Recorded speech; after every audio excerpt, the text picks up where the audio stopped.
नमस्कार, आप देख रहे हैं देश रोजाना। मैं हूं स्मिता सिंह और आज के स्पेशल कार्यक्रम में बात करेंगे एक और स्पेशल मुद्दे पर। मुद्दा है हाउसवाइफ। विषय पर लिखने का मन इसलिए किया क्योंकि एक आर्टिकल पढ़ने के बाद मैंने सोचा कि ऐसी हाउसवाइफ में भी कहीं दबी छुपी उनकी प्रतिभा को जगाने की एक छोटी सी कोशिश की जाए, जो हुनरमंद होकर भी होम मेकर बनकर ऊपरा ऊपरी हैप्पी हैं, क्योंकि उनकी अर्धांग हैप्पी हैं। लेकिन अगर होम मेकर की उपाधि में हैप्पी हैं तो किसी वर्किंग वुमेन से मिलते वक्त खुद ही ये क्यों कहती हैं, जी मैं कुछ नहीं करती। तो चलिए इसी विषय की कुछ सच्ची कड़वी बातें आज के देश रोजाना स्पेशल में करेंगे। वीडियो को अपना सपोर्ट देने के लिए वही छोटा सा काम करें, मुफ्त का एक लाइक और कुछ शेयर, क्योंकि यही हमें कुछ नया ढूंढ कर आप तक पहुंचाने के लिए मोटिवेट करेंगे। चैनल पर नए जुड़े हैं तो इसे सब्सक्राइब करें और देश रोजाना के रोज़ाना कोई ख़ास वीडियो देखने के लिए हमारे चैनल पर आते रहें। तो चलिए बात हाउसवाइफ्स की करते हैं। कार्यक्रम में आगे कुछ बातें जो मैं जिक्र करूंगी उनका मतलब या मकसद ये कतई नहीं है कि हाउसवाइफ्स, होम मेकर्स या कहें कि गृहिणियों की भावनाएं आहत हों, लेकिन गृहिणी वो जो खुद से अपने दायित्व खुशी खुशी अपनी मर्जी से ग्रहण करे। अपनी प्रतिभा छोड़कर कुछ अवांछित जिम्मेदारियों को नाखुश होकर निभाना, ये गृहिणी शब्द के साथ थोड़ी नाइंसाफ़ी होगी। खैर, विषय है हाउसवाइफ, तो वर्ड से ही शुरुआत करते हैं। इस शब्द का मतलब होता है गृहिणी, आपको भी पता ही है। लेकिन क्या आपको ये पता है कि हाउसवाइफ शब्द कहाँ से और कैसे ईजाद हुआ? पता होने के बाद भी शब्द का अर्थ जब मैंने खोजा तो मेरी नज़र एक और फ्रेज पर पड़ी। ब्रिटिश चैम्बर्स की 20th सेंचुरी की डिक्शनरी में हाउसवाइफ का जो एक डेफिनेशन दिया गया है, डिफाइन किया गया है, वो है the mistress of a house hold यानी कि घर की मालकिन, अ फीमेल डोमेस्टिक मैनेजर यानी कि घरेलू महिला प्रबंधक, और एक और है जो है अ पॉकेट स्विंग किट यानी पॉकेट या पर्स में रखी जाने वाली स्विंग किट, जिसे हम सिलाई की डिबिया या छोटा डिब्बा कह सकते हैं। जी हाँ, इस डिबिया को हसविफ कहा जाता है और इसी शब्द से बना है शब्द हाउसवाइफ, जिसका हिंदी अर्थ हम कहते हैं गृहिणी। लेकिन आधारित अर्थ क्या है? सिलाई का वो छोटा सा डिब्बा जो आपकी जेब या फिर पॉकेट या फिर बटुए में आसानी से एडजस्ट हो सके और ज़रूरत के वक्त सिलाई के काम आ सके। अब ये सोचने के लिए दिमाग के घोड़े दौड़ाने की वैसे कोई ख़ास ज़रूरत नहीं है कि सिलाई की डिबिया से गृहिणी की तुलना क्यों की गई। वैसे डिक्शनरी में ऐसा कुछ खास डिफाइन नहीं किया गया है, लेकिन हाँ, आसान है, समझा जा सकता है। फर्स्ट वर्ल्ड वॉर के पहले तक हर घर में कामकाज और बच्चों की परवरिश के साथ साथ बुजुर्गों की सेवा करना और बुटीक और टेलरिंग शॉप में होने वाले तमाम दस्तकारी काम भी घर में करना, ये सब औरतें ही करती थीं। सिर्फ भारत में ही नहीं, दुनिया के करीब करीब हर देश में बच्चों से लेकर बुजुर्गों तक के जंगले, गूदड़ी, चोली, घाघरे, झंपर सब कुछ महिलाएं ही तो बनाती थीं। बस इसलिए इस काम के आधार पर महिलाएं जाने अनजाने हो गईं एडजस्टेबल पॉकेट स्विंग किट। अब हाउसवाइफ का अर्थ गृहिणी से अलग एक डिक्शनरी में चाहे जो हो, लेकिन आधुनिक युग की बहुत सी महिलाएं आज भी खुद को डिबिया वाली कैटेगरी में रखे हुए हैं। ये चिंता का विषय है। ये चिंता मेरी अपनी निजी सोच नहीं है। नेशनल फैमिली हेल्थ सर्वे की इसी साल मई में आई रिपोर्ट के आंकड़ों के बाद उपजी हुई ये चिंता है। नेशनल फैमिली हेल्थ सर्वे 5 यानी राष्ट्रीय परिवार स्वास्थ्य सर्वेक्षण 5 की इस हालिया रिपोर्ट के मुताबिक भारत में शिक्षा की स्थिति में सुधार आया है, लेकिन फ़ायदा क्या? साल 2019 से लेकर 21 के दौरान हुए राष्ट्रीय परिवार स्वास्थ्य सर्वेक्षण 5 के मुताबिक भारत में 72% महिलाएं साक्षर हैं, एजुकेटेड हैं, लेकिन मात्र 25% महिलाएं हैं जो रोज़गार प्राप्त हैं।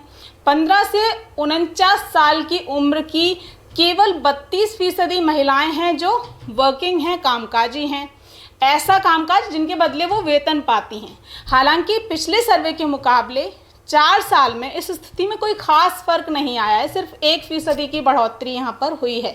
लेकिन पति से ज़्यादा या पति के बराबर कमाने वाली महिलाओं की संख्या बीते सर्वे के मुकाबले इस सर्वे में 42% से घटकर 40% पर आ गई है। इस सर्वे में महिलाओं और पुरुषों का एक बड़ा अंतर उनके वैवाहिक स्थिति के चलते देखा गया है। सर्वे के मुताबिक जहां 92% शादीशुदा मर्द कामकाजी हैं, यानी कि जॉब करते हैं, तो वहीं मात्र 27% शादीशुदा औरतें हैं जो वर्किंग विमेन हैं। साल 2015 और 16 के मुकाबले हालिया सर्वे में कामकाजी शादीशुदा महिलाओं की संख्या कई राज्यों में कम हुई है। फिर बताइए क्या फ़ायदा एजुकेशन का ग्राफ बढ़ने का। वैसे CMIE यानी centre for monitoring Indian economy के मुताबिक भारत में ज़्यादातर यंग वुमेन शादी के बाद फुल टाइम जॉब की बजाय पार्ट टाइम काम करने को ज़्यादा प्रेफरेंस देती हैं।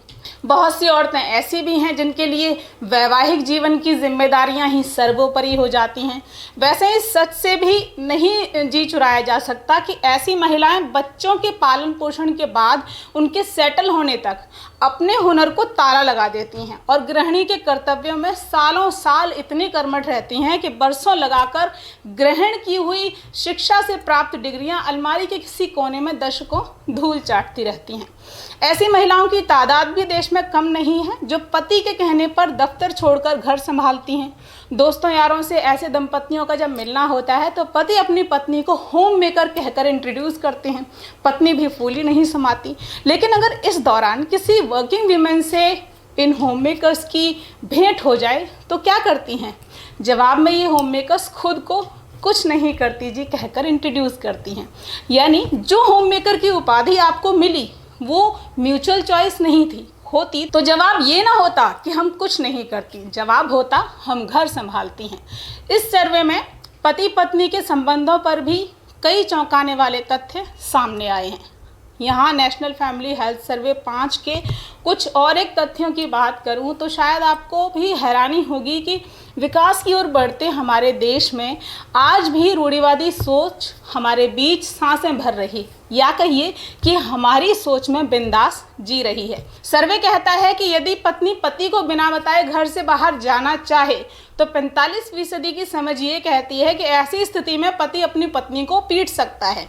घर और बच्चों की जिम्मेदारी अगर महिला नहीं निभाती, उससे जी चुराती है, पति से बहस करती है, अच्छा खाना नहीं बना पाती, तो ऐसी स्थिति में भी पत्नी को पति पीट सकता है, उसे प्रताड़ित कर सकता है। इस पर भी 45% ने हरी झंडी दिखाई है। इस रिपोर्ट में सहवास यानी कि फिजिकल रिलेशनशिप और डोमेस्टिक वायलेंस यानी कि घरेलू हिंसा पर भी कई चौंकाने वाली सच्चाइयां सामने आई हैं। आप चाहें तो गूगल की सहायता से ये रिपोर्ट तसल्ली बख्श बैठकर पढ़ सकते हैं। मैंने इस रिपोर्ट का जिक्र सिर्फ इसलिए किया क्योंकि महिलाओं को आत्मनिर्भर होने वाले नज़रिए को लेकर मैं आपको कुछ तथ्य बताना चाहती थी कि पढ़ लिख कर भी तमाम हाउसवाइफ्स इस तमगे के साथ रहना क्यों पसंद करती हैं, खासकर तब जब वो खुद इस तमगे में नाखुश हैं। खुदा न खास्ता पति की छत्रछाया में आज घर की मालकिन बनी पत्नी को कल अपने अर्धांग की अनुपस्थिति में या उनके ना होने पर किसी आर्थिक मदद की ज़रूरत पड़ जाए तो क्या करेंगी? अपना हक मांगने कोर्ट जाएंगी और ससुराल वालों से अपना हक मांगेंगी। तब शायद आपको रद्दी में धूल खाती अपनी उन डिग्रियों की पढ़ाई याद आए और याद आए कि मेरा हक क्या है।